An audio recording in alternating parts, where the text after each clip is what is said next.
कहाँ सोया है चौकीदार, कहाँ सोया है चौकीदार।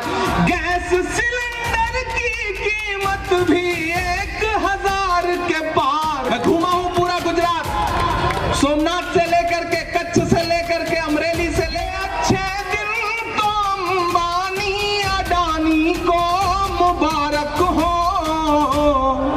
हमें ऐसा करो साहिब पुराने दिन ही लौटा दो। हिलाने पे पुल टूट जाता है।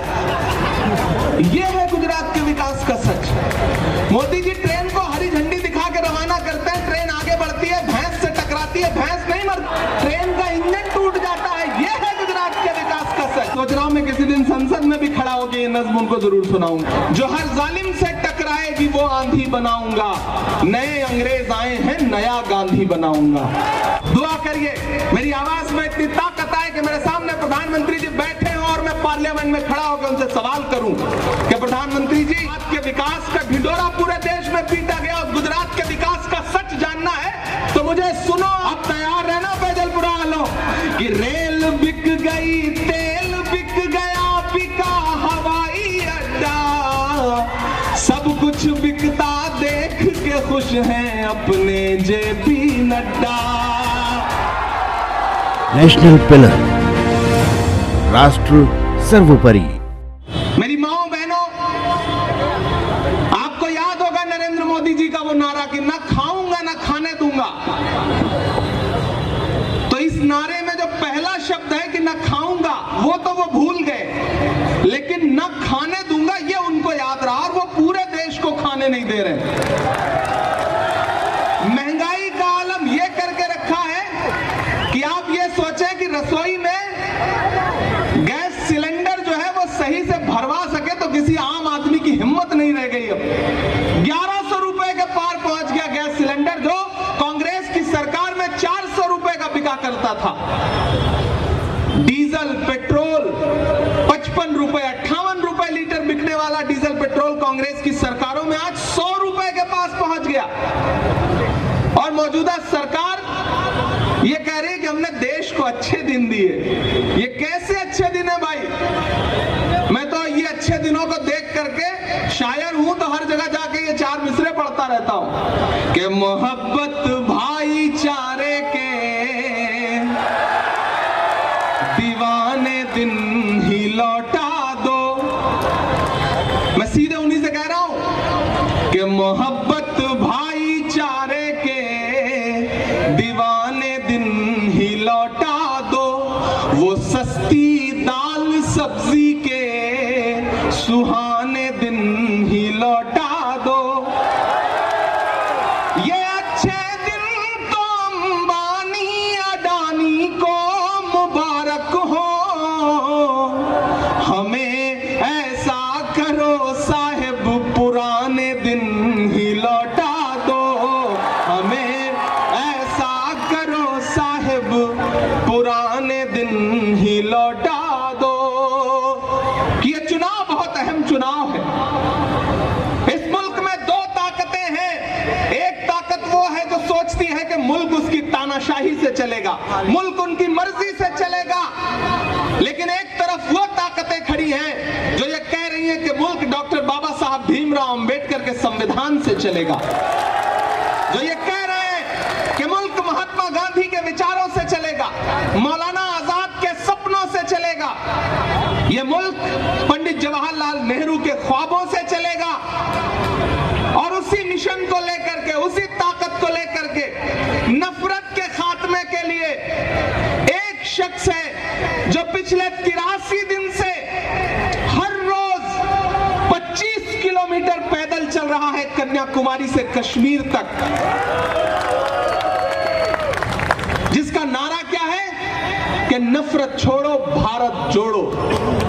एक तरफ जब हुकूमतों में बैठे हुए लोग पूरे मुल्क में नफरत फैलाने में लगे हैं, ऐसे वक्त में एक अकेला नेता इस देश में जो सीना ठोक के कह रहा है कि मैं आरएसएस की नफरत की राजनीति के खिलाफ खड़ा हूं।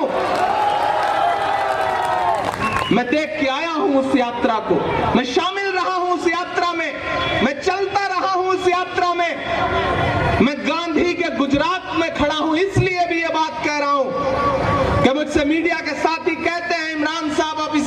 के बारे में क्या सोचते हैं, तब मैं कहता हूं कि अगर मैं महात्मा गांधी के दौर में पैदा हुआ होता तो अंग्रेजों के खिलाफ उनके साथ भी पैदल चल रहा होता। लेकिन मैं अगर इस दौर के गांधी के साथ पैदा हुआ हूं, राहुल गांधी के साथ पैदा हुआ हूं, तो मैं उनके साथ भी अपने पैर के छालों की परवाह किए बगैर चल रहा हूं।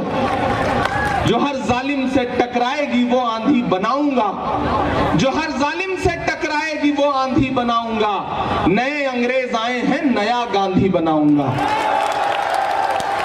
नया गांधी, इस दौर का गांधी अपने पांव के छालों की परवाह किए बगैर 2000 किलोमीटर से ज्यादा चल चुका है, सिर्फ इसलिए कि मुल्क में भाईचारा आए, मोहब्बत आए, प्यार आए। मेरे भाई, 5 दिसंबर को आपको ईवीएम की कतारों में खड़े होना है, पोलिंग बूथ पर जाना है। तो जब जाइए तो बुनियादी मुद्दों को याद करके जाइए। याद करिएगा, बटन दबाने से पहले ये याद रहे कि आपके इसी सूबे में 135 से ज्यादा लोगों ने अपनी जान इसलिए गंवा दी क्योंकि भ्रष्टाचार की वजह से एक ऐसा पुल जिसका रखरखाव किया जाना था, वो पुल ढह गया और 135 लाशें बिछ गईं। ये याद रखिएगा, लेकिन उससे ज्यादा ये बात याद रखिएगा कि जब 135 लाशें बिछी थी, मोरबी में कफन सिले जा रहे थे, तो हुकूमत का फर्ज यह था कि पूरा प्रशासनिक अमला, मुख्यमंत्री, प्रधानमंत्री जी खुद यहां थे, वो सारे के सारे मोरबी में मौजूद होने चाहिए थे। लेकिन अफसोस, देश का हाकिम दिन में 3 बार कपड़े बदल के उद्घाटन कर रहा था। याद रखिएगा इस बात को, याद रखिएगा इस बात को। असलम साहब मुंबई से आए हैं, वो मंजर याद रखिएगा कि शाहरुख खान के बेटे आर्यन के पास से 5 ग्राम ड्रग्स की बरामदगी दिखा करके टीवी चैनलों पर सरकारी एजेंसियों ने जो तमाशा करवाया था, उसे याद रखिएगा। लेकिन फिर यह भी याद रखिएगा कि इसी गुजरात के मुद्रा पोर्ट पर हजारों हजार करोड़ के ड्रग्स पकड़े गए और मीडिया में बात तक नहीं हुई। याद रखिएगा, याद रखिएगा। नौजवान साथियों, आप खास तौर से याद रखिएगा कि यह गुजरात है जहां 40 लाख रजिस्टर्ड बेरोजगार हैं, और आप जब नौकरी पाने की तलाश में पर्चा भरते हैं तो पर्चा देने से पहले पेपर लीक हो जाता है। लगातार पेपर लीक हो रहे हैं। याद रखिएगा, याद रखिएगा बटन दबाने से पहले कि यह गुजरात है, यहां शराबबंदी है, लेकिन इसी गुजरात में एक दिन में जहरीली शराब पीने से 70 से ज्यादा लोग अपनी जान गंवा देते हैं। और जब मैं और कांग्रेस के बाकी सांसद पार्लियामेंट में खड़े होकर के उस दौरान सरकार से कहते हैं कि जवाब दो, इन 70 मौतों का गुनहगार कौन है, तो सरकार कहती है कि हम इस पर बात नहीं करेंगे। याद रखिएगा, जरूर याद रखिएगा। वो आपको भटकाने की कोशिश करेंगे। वो उनका एक मुख्यमंत्री आएगा, वो कहेगा कि राहुल गांधी की दाढ़ी तो सद्दाम हुसैन से मिलती है। वो आपको भटकाने की कोशिश करेगा, लेकिन जब वो ये कहे तो पलट के आप उन्हीं से कह दीजिएगा कि भैया आप भी आईना देख लो, आपकी शक्ल भी मोदी जी के दोस्त नवाज शरीफ के जैसी लगती है।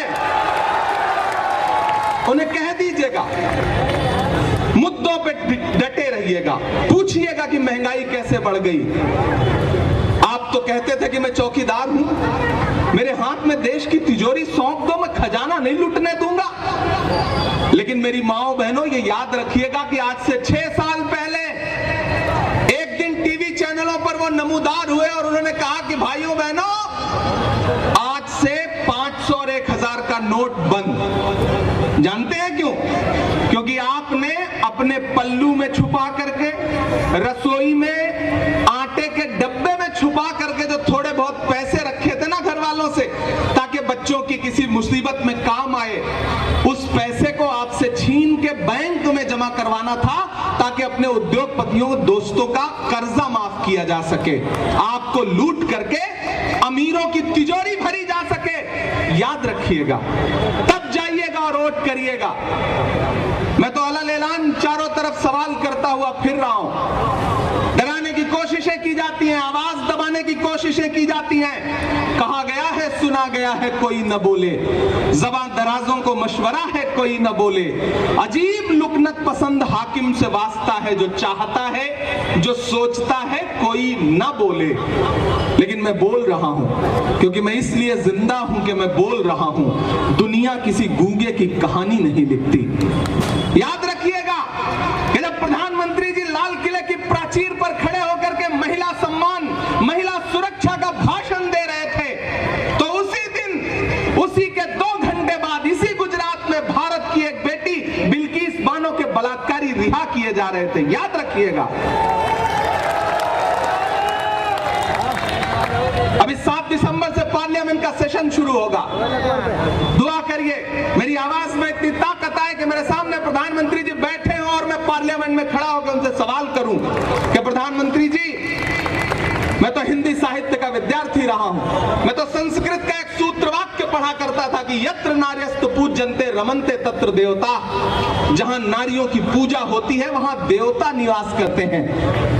लेकिन मुझे अफसोस है कि जिस देश में नारियों की पूजा होने पर देवता निवास करते थे, वहां नारियों की पूजा छोड़िए बलात्कारियों की पूजा हो रही है और प्रधानमंत्री जी चुप हैं।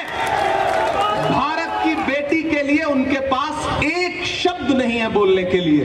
याद रखिएगा, जिस गुजरात के विकास का ढिंढोरा पूरे देश में पीटा गया, उस गुजरात के विकास का सच जानना है तो मुझे सुनो आप। ये वो गुजरात है जहां सड़कों की हालत ऐसी है कि सड़क में गड्ढे या गड्ढे में सड़क है, आप अंदाजा ही नहीं लगा सकते। यह है गुजरात के विकास का सच। यहां हिलाने पे पुल टूट जाता है। यह है गुजरात के विकास का सच। मोदी जी ट्रेन को हरी झंडी दिखा के रवाना करते हैं, ट्रेन आगे बढ़ती है, भैंस से टकराती है, भैंस नहीं मरती, ट्रेन का इंजन टूट जाता है। यह है गुजरात के विकास का सच। यहाँ के मंत्री सड़क बनवाते हैं, उद्घाटन करते हैं, सड़क पर नारियल फोड़ते हैं। असलम भाई, तो नारियल नहीं टूटता, सड़क टूट जाती है। यह है गुजरात के विकास का सच। मैं मीडिया के साथियों से भी कहूंगा और नौजवान साथियों, खासतौर से आपसे कहूंगा कि गुजरात में भारतीय जनता पार्टी सिर्फ टीवी चैनल पर चुनाव जीत रही है, जमीन पर कांग्रेस यहां सरकार बनाने जा रही है। मैं घूमा हूं पूरा गुजरात, सोमनाथ से लेकर के, कच्छ से लेकर के, अमरेली से लेकर के, सूरत से लेकर के, सिद्धपुर से लेकर वडगाम तक होते हुए पूरा अहमदाबाद। मैं घूम करके पूरी जिम्मेदारी से कह रहा हूं कि यहां कांग्रेस पार्टी सरकार बनाने जा रही है। वक्त की पाबंदियां हैं। मैं जानता हूं आप शायरी भी सुनना चाहते हैं, नहीं सुनाऊंगा तो आप नाराज हो जाएंगे। मैं तो शायर हूं, सांसद बाद में हूं, पहले शायर हूं। तो मैं तो चारों तरफ जाकर के हमेशा महंगाई देखता हूं, माओं को अपने घरों में, रसोई में आटा, चावल, दूध, दही खरीदने के लिए परेशान देखता हूं। तो मैं तो पूछ लेता हूं उनसे कि कहां सोया है चौकीदार, कहां सोया है चौकीदार। गैस सिलेंडर की कीमत भी 1000 के पार, कहां सोया है चौकीदार, कहां सोया है चौकीदार। कि चाय बेचने वाला, देखिए मैं शायर हूं तो मुझे छूट है, मैं कह सकता हूं, मुझे हक है। मैं तो सोच रहा हूं मैं किसी दिन संसद में भी खड़ा होकर ये नज्म उनको जरूर सुनाऊंगा कि चाय बेचने वाला पूरा भारत बेच रहा है। सच बोल रहा हूं कि नहीं बोल रहा हूं? सच बोल रहा हूं कि नहीं बोल रहा हूं? इधर जो लोग खड़े हैं आपका भी समर्थन चाहिए मुझे कि चाय बेचने वाला पूरा भारत बेच रहा है। इसी काम में हासिल उसे महारत बेच रहा है। रेल बिक गई, तेल बिक गया, बिका हवाई अड्डा। अब तैयार रहना बैजलपुरा वालों कि रेल बिक गई, तेल बिक गया, बिका हवाई अड्डा। सब कुछ बिकता देख के खुश हैं अपने जेपी नड्डा।